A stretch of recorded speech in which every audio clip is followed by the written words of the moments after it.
Title slide says, A Tale of Two Counties, Development and Implementation of Coaching. Title slide says, A Tale of Two Counties, Wayne County, Michigan. Graphic identifies speaker as Tamara Jones, Capacity Building Center for States, she/her. Welcome to our CWVE session, A Tale of Two Counties. Today, we're going to hear about the ACWIC model and coaching and implementation in Nevada and Michigan. I want to welcome the Michigan Department of Health and Human Services. Today, we have the director, Lynette Wright, and her partner, Kamisha Brady, the training supervisor. Graphic identifies speaker as Jeremy Harvey, Capacity Building Center for States, he/him. Today, we're here to talk about coaching. So Kamisha, Lynette, can you tell me a little bit about the what and why Wayne County chose ACWIC?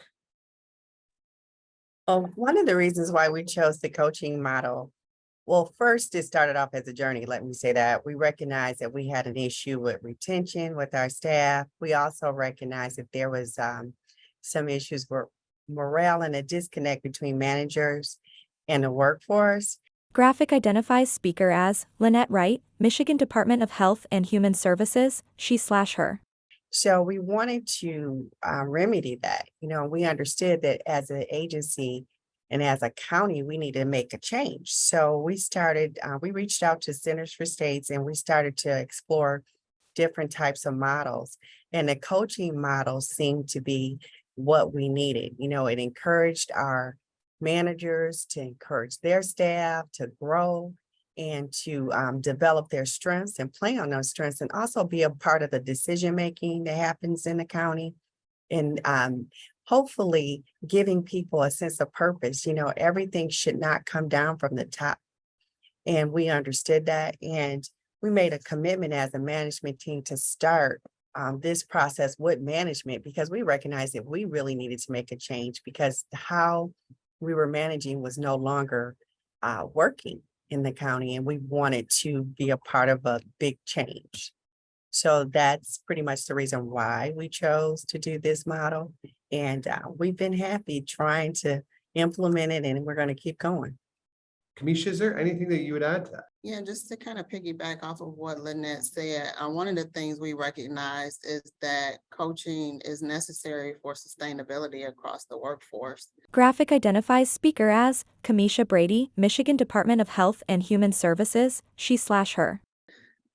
And moving away from the traditional approach of starting from the bottom, we did start at the top and appreciate the fact that our leadership team recognized that it was necessary to start from the top down to model that behavior for us. And it makes a big difference because it moves us from the matriarchal approach. And they model what coaching should look like. And in turn, it just benefits us all and helps to sustain the staff and promotes just their learning, critical thinking, decision-making, those things that are sustainable and necessary to provide service to the families. Kamisha and Lynette, you both talked about sustainability, transition in practice, what we asked our staff to differently. So talk to me a little bit. What does coaching actually ask your staff to do differently? I think if you start from a leadership point of view, I grew up in a very different time in the agency. I've been here for a very long time. So I grew up under leadership where you were told what to do and you did that. And now we're in a different point in social work and we want to develop staff. We want them to be free thinkers and we want to come together as a team with as many thoughts as possible. So the important thing about this and the exciting thing is that we include everybody in the decision-making process when we can. That's still not always a possibility, but when we're able to do that, we believe in a team approach. We want to get people's opinions. We want people to learn how to depend on their own way of thinking and be comfortable with suggesting ideas to leadership without the fear of being shut down or ignored. So we really want everybody to be a part of the growth of the county as well as the decision making, because that is what builds leaders and that's what keeps people working for you. In addition, we want to be able, if we aren't modeling appropriate, respectful behavior, how are we then going to service clients? So it's a trickle down effect. You know, we're doing it for not just staffing, we're doing it for the folks we serve. And Kamisha, yeah, what are your thoughts? The coaching approach asks us to communicate differently. So moving away from the supervision format where you come and ask me what to do, we have a dialogue and we discuss things to do together. That lends to new skills and the critical thinking. You'll probably hear me say that often, but it lends to a different approach in terms of how we learn, how we deliver, and just how we do the work overall. So I've gotten feedback personally from supervisors because we selected the ACWIC model, that the staff that have been under my supervision for that training timeframe are more robust in their learning and service delivery when they move or transition to their permanent units. And that's because of coaching. Thank you. So Lynette, Graphic identifies speaker as Tamara Jones, Capacity Building Center for States, she/her. you touched on briefly about challenges in the workforce, specifically related to morale. And we understand that there's never a good time to implement, but how and why have you maintained progress in a time of crisis?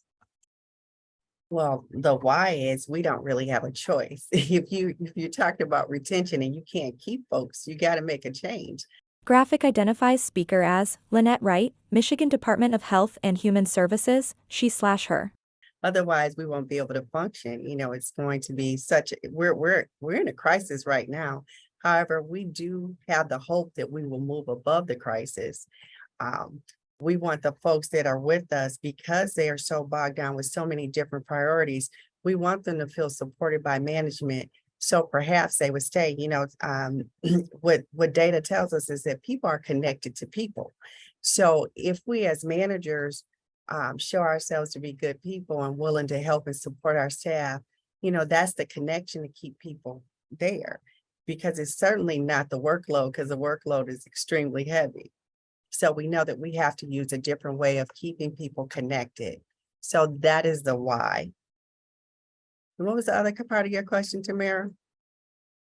The other question was, why have you maintained progress in a time of crisis? Well, I think why is here again, we just don't have a choice. You know, we have to do something different. There's never going to be a good time. So we opted not to stop this process, because it's always going to be conflicting priorities, some kind of issues with a big system like this. So we decided that we would continue to implement this, and we want this to be a part of our culture, because once you get past the implementation period, we expect that this is going to be how we function. So this is just a necessary thing right now, and we expect to move past it. Great, thank you. Kamisha, do you have anything you would like to add to that? Yep, so truthfully, the occurrences of crisis will never change. It's the nature of our work. So it only makes sense to make change now. And it's challenging for us to ask staff to do things differently, which is why leadership is taking the approach, or it's the trickle down effect. So they're starting. So our leadership making this change just definitely will yield progress and change, because they're starting. But modeling coaching builds confidence and those sustainable skills that we talked about. And if we have confident workers, we know that we're going to have confident families, because that's going to transition into the community when we're working. And that's necessary. Great. Right now, let's talk about impact. Kamisha, you mentioned that you've been receiving great feedback on how staff were more robust in their service delivery and their learning. And could you tell us more how coaching impacted your work and share some success stories? Using the coaching approach it makes both myself and the specialist responsible for their work. So again, if we think about how we've supervised in the past, that model is just kind of antiquated. It doesn't work. It doesn't promote sustainability, and it doesn't increase the skill set. So you have people coming to you asking for answers. How do I do this? What should I do? My favorite question is, that's a great question. What should you do? Because that is going to promote your thinking. So now staff know on the training unit, because it's our foundation in the county, that critical thinking is required, decision-making is required.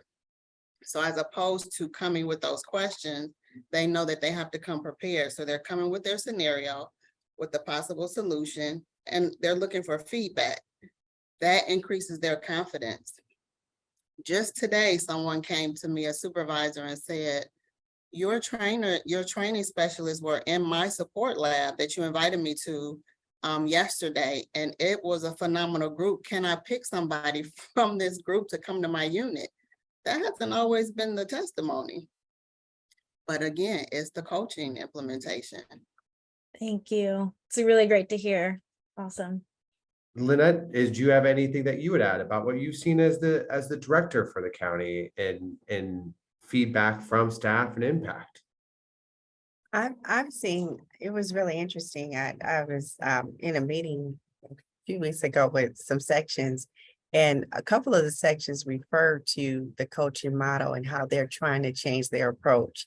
And one of the sections particularly, she's pretty high strung, and she was like, well, I'm trying to think about the principles of coaching, so I had to change how I said that, but I was glad to hear that.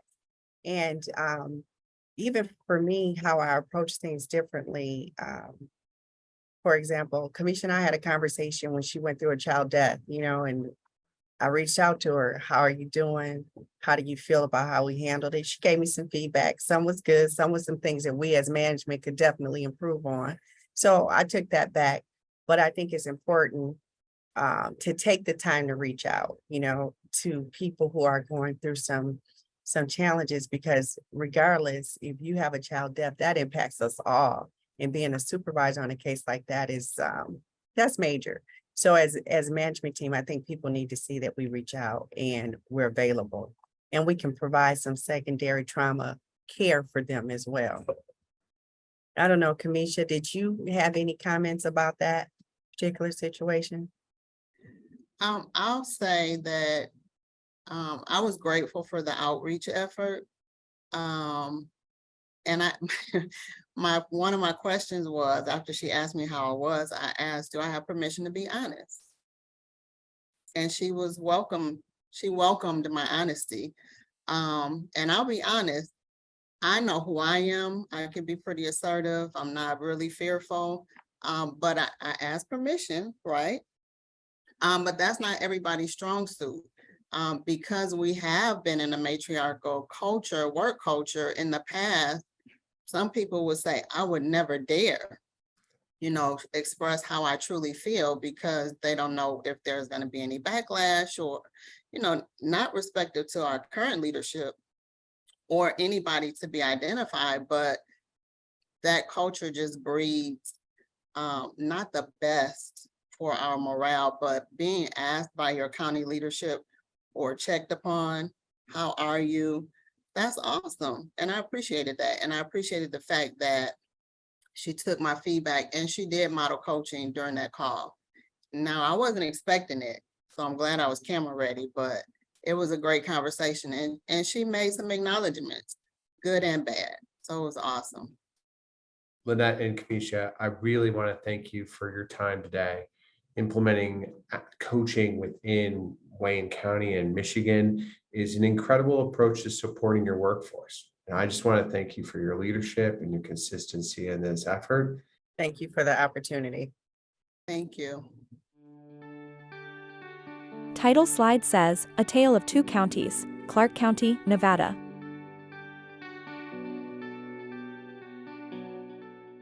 Today we have Lisa Martinez, Deputy Director, and Lisa Shaw, Training Manager for Clark County Department of Family Services, together with Matt Geiger, Title IVe Training Coordinator, and Karen Tyler, Child Welfare Workforce Development Specialist from the Nevada Partnership for Training. So Nevada, why did you choose coaching? What does coaching mean to you personally?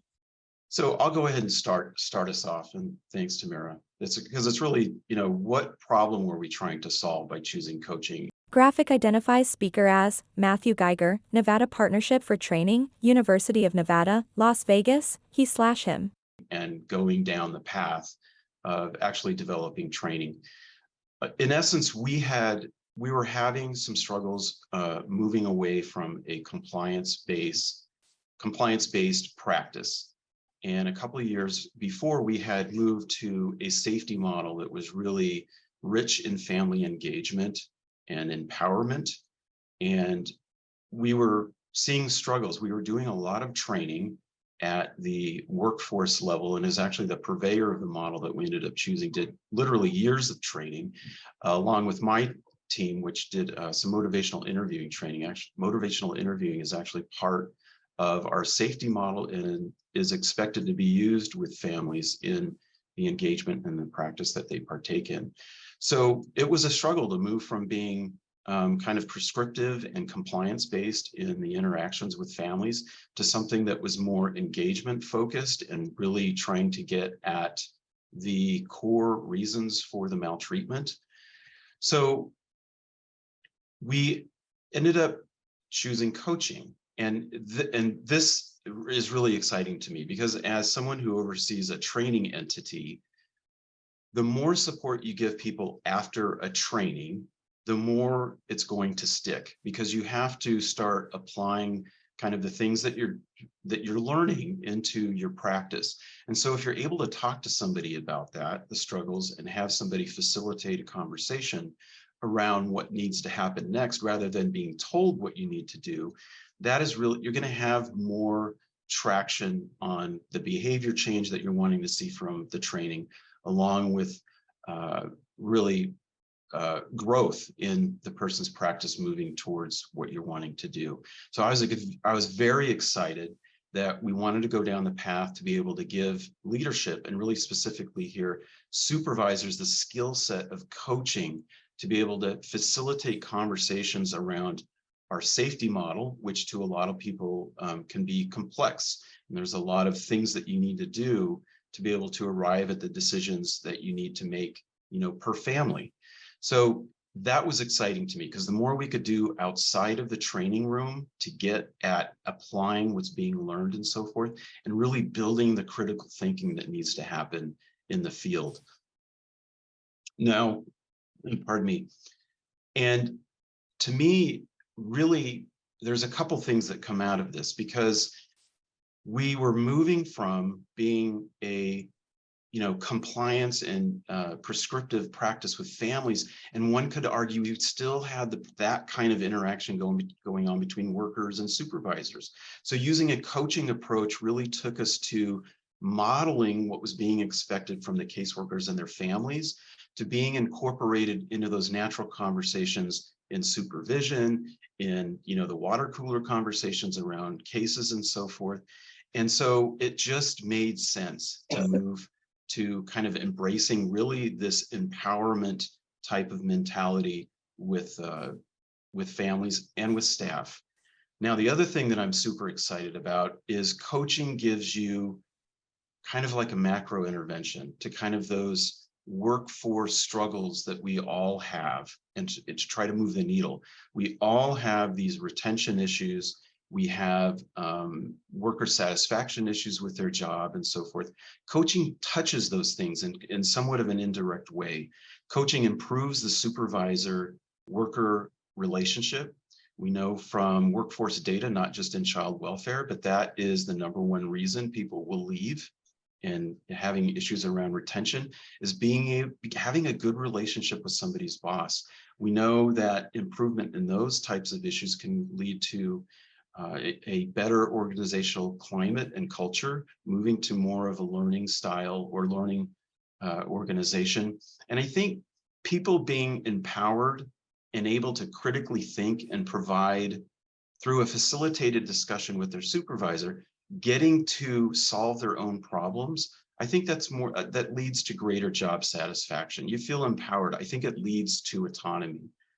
So that was the why, and the what is obviously the coaching.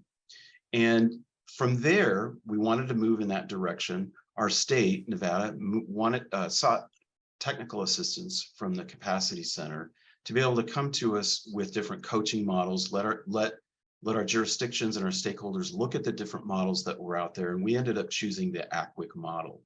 Now, the ACWIC model is what our training is based on, but we came up with our own way of training that was very supportive post-training, just like we wanted. We literally coach people after coaching about how to apply a coaching mindset with their staff and so forth. So, and the other thing that was unique is that we had done, the Nevada Partnership for Training had done a lot of training with caseworkers. And this was really an intervention designed at leadership. And so we actually targeted agency leaders first, and then managers, and then supervisors. We wanted to have this kind of cascading approach of the intervention kind of matriculating all through kind of the pyramid of the organizational structure. Now, the great thing is, and I'm going to ask for Lisa Martinez to be able to provide some context to it, is that in Clark County, coaching was not something new. It was something that we had experimented with and we actually had some success. So Lisa, do you mind giving some background on that? Thanks, Matt, for starting us off with some of that history. That really leads me into talking about our partnership with the University of Nevada, Las Vegas, and Clark County Department of Family Services. Graphic identifies speaker as Lisa Martinez, Clark County, Nevada, Department of Family Services, she/her. Through our partnership with UNLV, they began using coaching in our new worker training academy to support the transfer of learning for new employees. This really has been a great partnership with UNLV. I can't stress that enough. I'm not sure where we would be without this partnership, to be honest. However, we did receive a lot of feedback that once our staff left the New Worker Academy, they experienced, I would say, an abrupt shift in how their new agency supervisors supported that learning that they had received from the New Worker Academy. So much so, I hate to say that we saw a high turnover in staff leaving our agency really within the first year after leaving the academy. As leadership, we came to the realization that we really needed to provide coaching training to our supervisors and managers in the agency to create really more of a consistency as workers left the New Worker Academy and went on to the field. Also, to support just, I would say, the overall morale of the Department of Family Services staff and using this coaching approach rather than a punitive approach.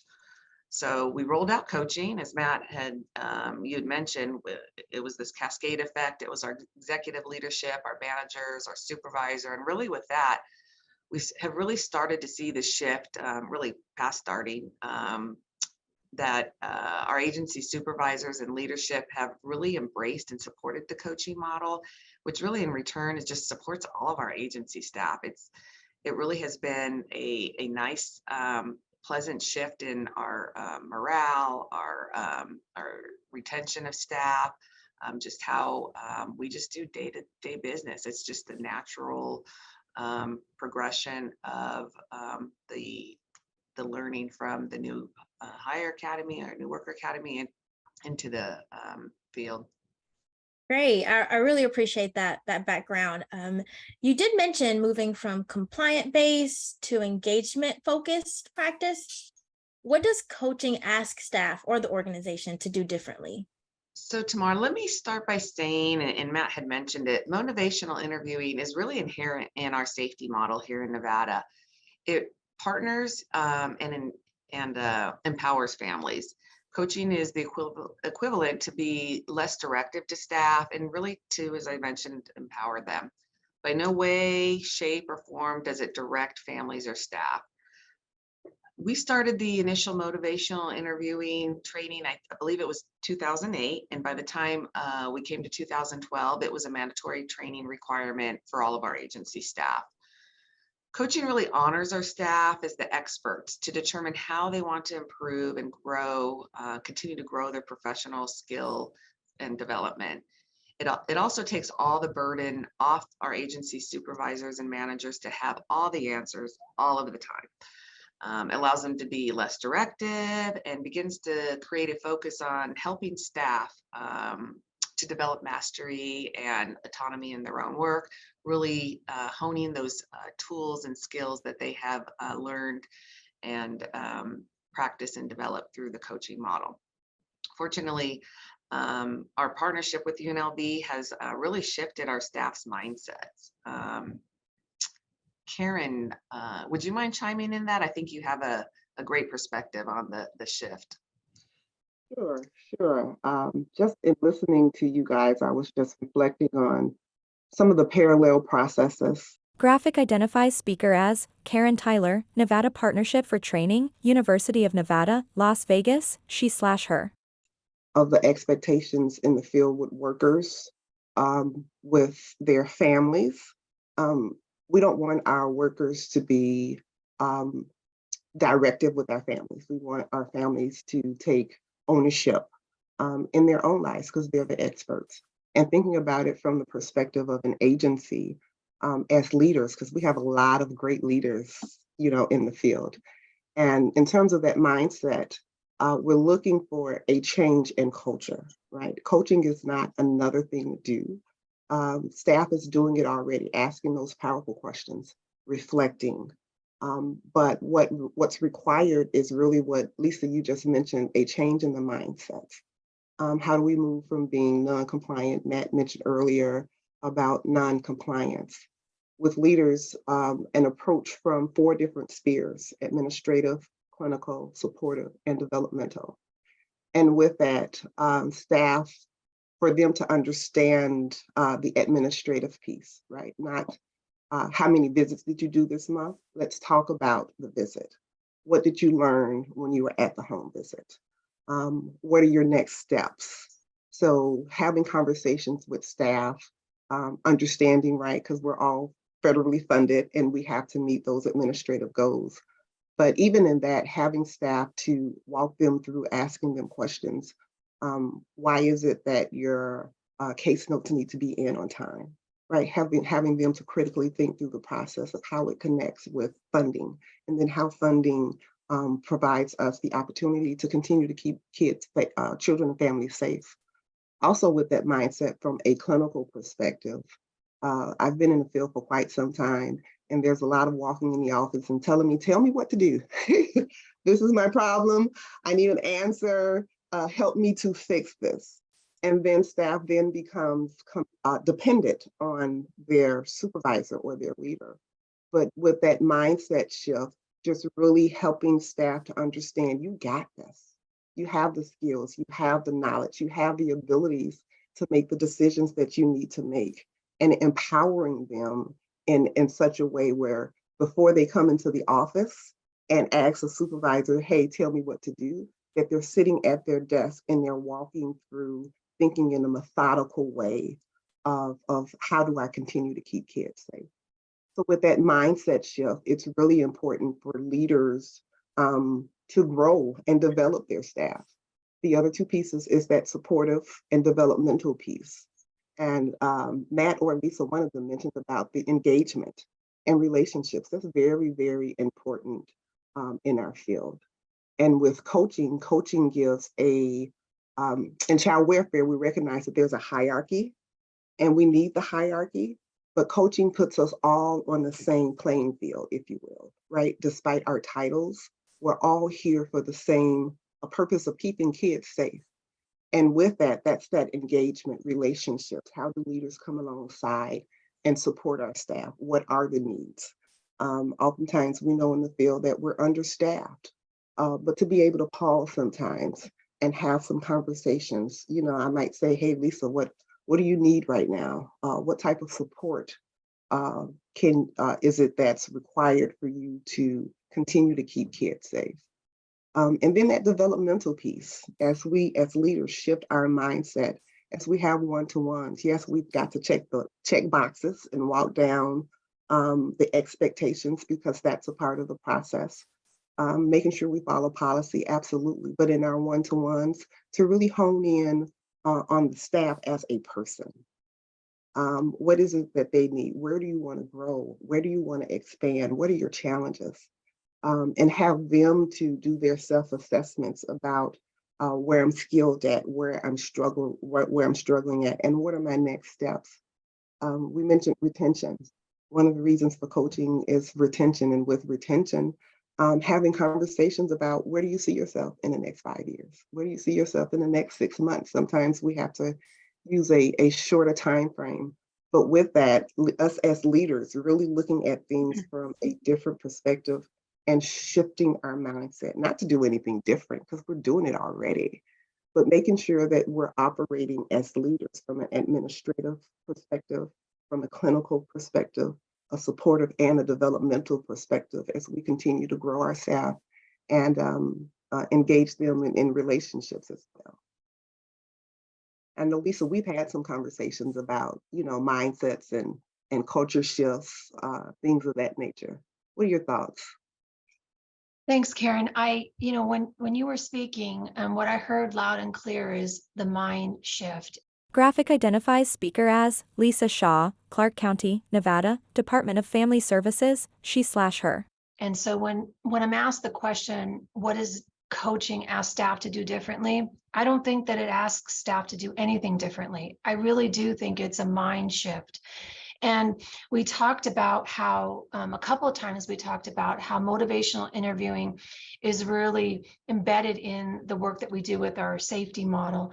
And to me, coaching is just an extension of those MI skills that we use with families, but we bring it into supervisory engagement and staff skill development. What I think coaching does is it really empowers staff to critically think through the issues they're facing. You mentioned not being told what to do, right? But allowing them the time to think through what that decision could be. And that in turn helps them develop their skills. It helps them create confidence within themselves and really some creativity to think outside the box, maybe in situations that maybe they didn't think before they can do. This is the opportunity to think a little differently. And so when we use coaching skills with our staff, to me, it creates a positive and supportive environment where employees really feel respected, they feel valued and motivated. And I firsthand have been able to see that beauty in the New Hire Academy that Lisa Martinez mentioned, seeing staff being coached and receiving that coaching and being able to move on and continue with the coaching that they receive in the field. It's really been an awesome experience to see in us develop. And so when asked the question, what do we think it does differently? I would just say mind shift. It's really just about a mind shift. You all mentioned through these first two questions, issues like retention and concerns in workforce. And so there's never really a great time to implement anything. There's always stressors. So Graphic identifies speaker as Jeremy Harvey, Capacity Building Center for States, he/him. sort of like, how are you able to keep this going in light of those challenges and why?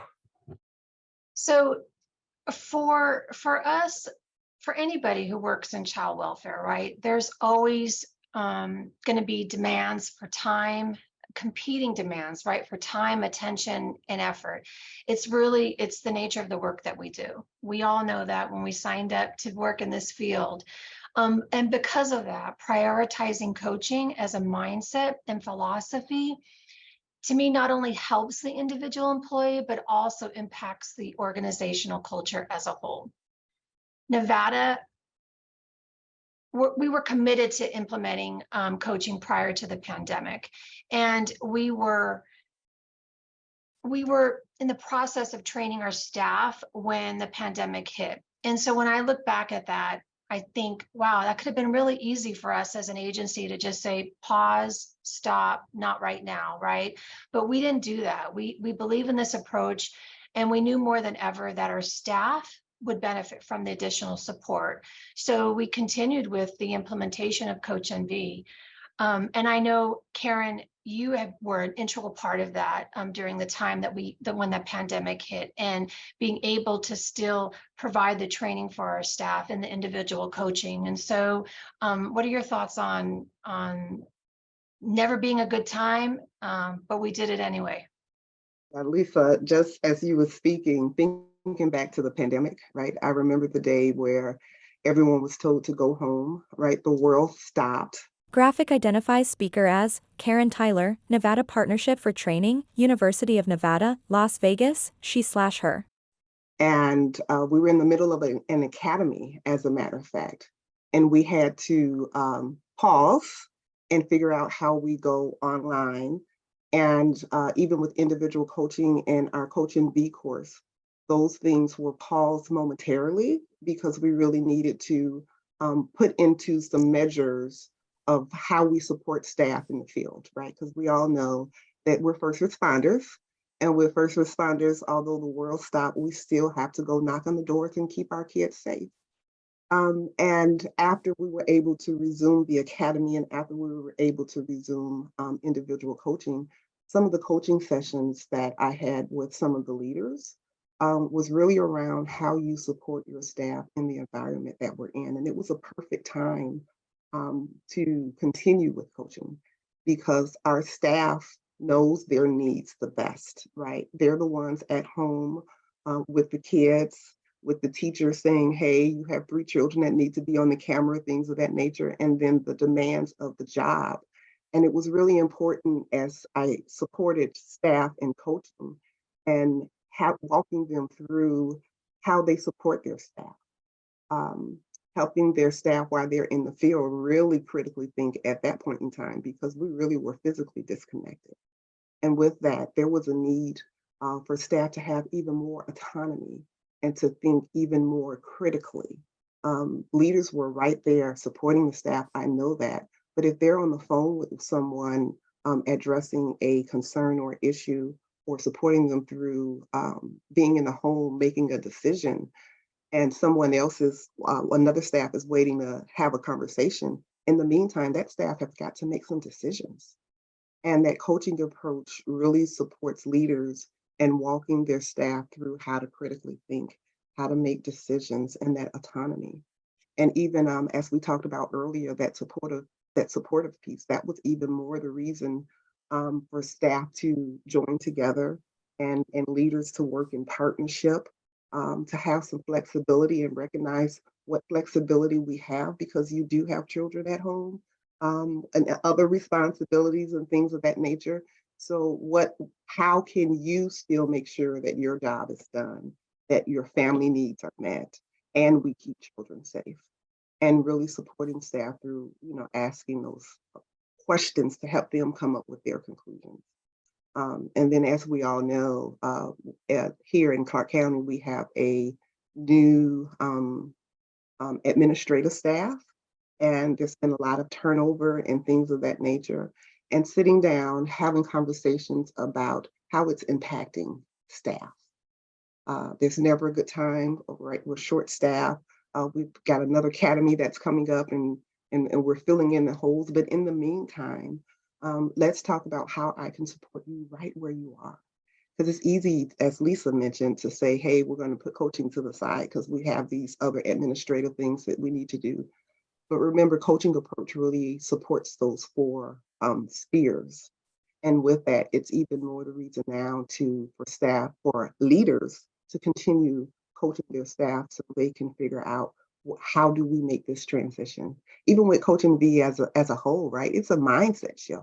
We've been telling people what to do for 30, 40, 50 years. And with that, how do we change our mindset? Those are real conversations that we really need to have. So although, as Lisa mentioned, it's never a good time, we've got to continue just moving forward step by step and supporting staff as they continue to keep kids safe. I heard you guys talk about deepening that toolbox for supervisors and managers to support their staff. So let's talk about it. Like, what has the impact of coaching been for you on your workforce? Well, Jeremy, that's a good question. We're actually in our fidelity phase of our coaching implementation program. And with that, with fidelity, we gather data from our individual coaching sessions. They complete satisfaction surveys. And as a stage, periodically, we continue to provide assessments And some of the data that we found that staff is reporting that as a result of participating in coaching, that they have a better increased understanding of what it is that they're doing, why they're doing what they're doing. Their confidence is being built because there's less of, hey, I've got to go ask my supervisor or I'm looking for an answer. But they know that they have everything within them. So there's been an increase in confidence. And although sometimes, with something new, it's hard, but they've also been able to use, there's been an increase in the use of our coaching approach and our coaching model. So staff it's starting to take traction from an implementation process. Matt and I, we're always chatting and putting our brains together. It really takes about 5 years for a coaching model or any implementation to take root. And with that, we started in 2019 and here we are in 2023. And the data is showing, right, that we're moving that needle. We're making progress as we work in partnership with one another. Lisa and I meet often and having conversations, right? Who needs to go to coaching? Who needs to go to the training? That's that administrative piece. But in individual coaching, I've been hearing great things as I continue to train other trainings as well, because I train the leaders.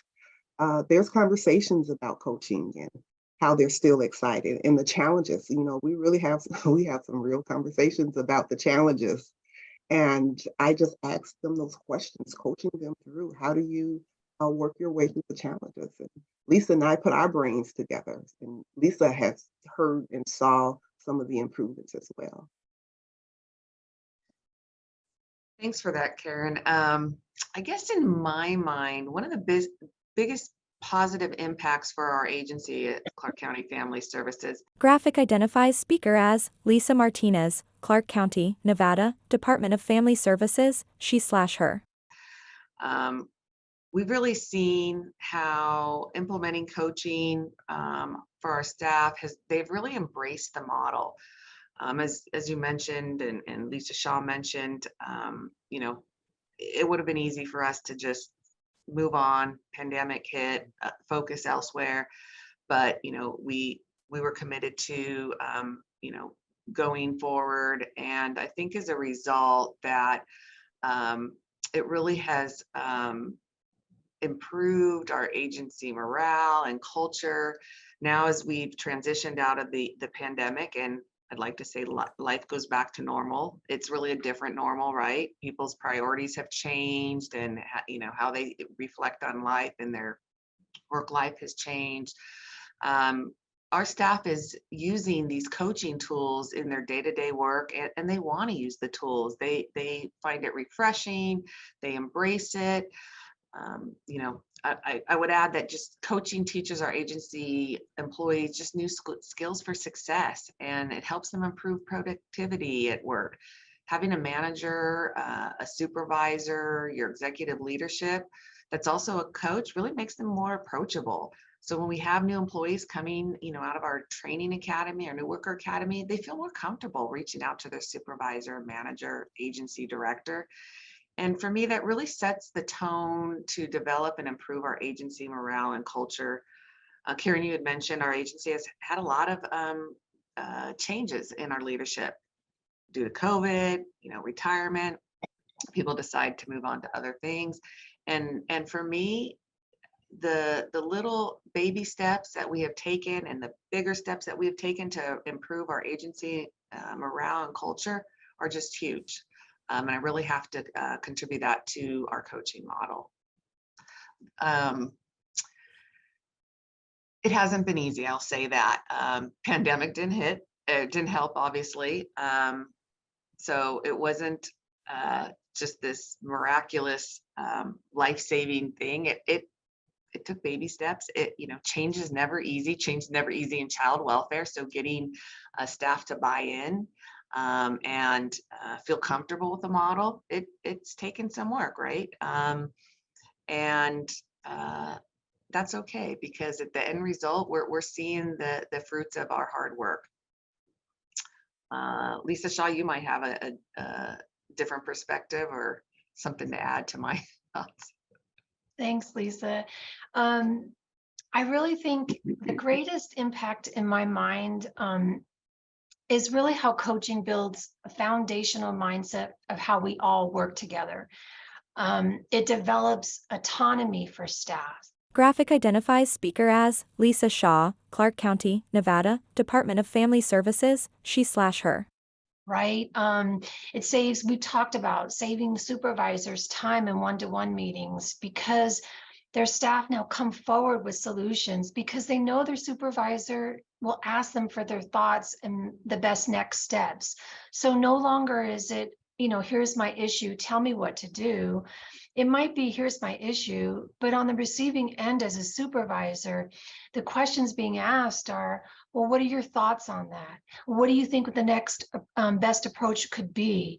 And when you're asking those questions with staff, that's empowering. That goes back to them feeling like they're a part of this and they're on the journey with you. And it's not just being told to, but I can be a part of change. And what I think and my input really matters. And that's empowering. And I think it just develops accountability for how we all work together with one another. And that in and of itself helps morale, I think, when we're not looking at it as it's my thing to have to be responsible for, but it's our thing, right? We all are here working in child welfare because we want to ensure the safety of children. And when we're having questions that come up in staffings, when we're in that boat together and we're really there trying to help those clients the best that we can and those children, using that coaching approach, I think just helps all around morale and developing staff and supervisors as well. Well, great. It sounds like you're making a huge impact in your community. And so this was great. I want to thank you all for sharing your coaching story and for all the important work that you do for children and families in Clark County. And I want to thank you all watching for your time and your attention. Title slide says, Closing Remarks. Graphic identifies speaker as Jeremy Harvey, Capacity Building Center for States, he/him. That was pretty exciting. What I heard from Michigan was that coaching is an approach with their staff. It supports an inclusive environment for staff and leaders to show up authentically. A major shift for the workforce focused on creating a learning environment that focuses on building capacity, competency, and confidence for all. And that's very similar to what I heard from the Nevada team. Graphic identifies speaker as Tamara Jones, Capacity Building Center for States, she/her. How shifting from a culture of monitoring and oversight to engagement and support improves morale of staff and creating a more inclusive environment. And how simply asking open-ended questions support autonomy and critical thinking of staff to take the lead into their own cases. For more information on coaching, coaching practices, and coaching models, please visit the Capacity Building Center for States website, where all of our materials are available for the public. Thank you for attending this session focused on coaching and supervision, and have a good day. Slide says that this video was developed for the Child Welfare Virtual Expo by the Capacity Building Center for States and is sponsored by the Children's Bureau. Its content does not necessarily reflect the views and policies of the Children's Bureau.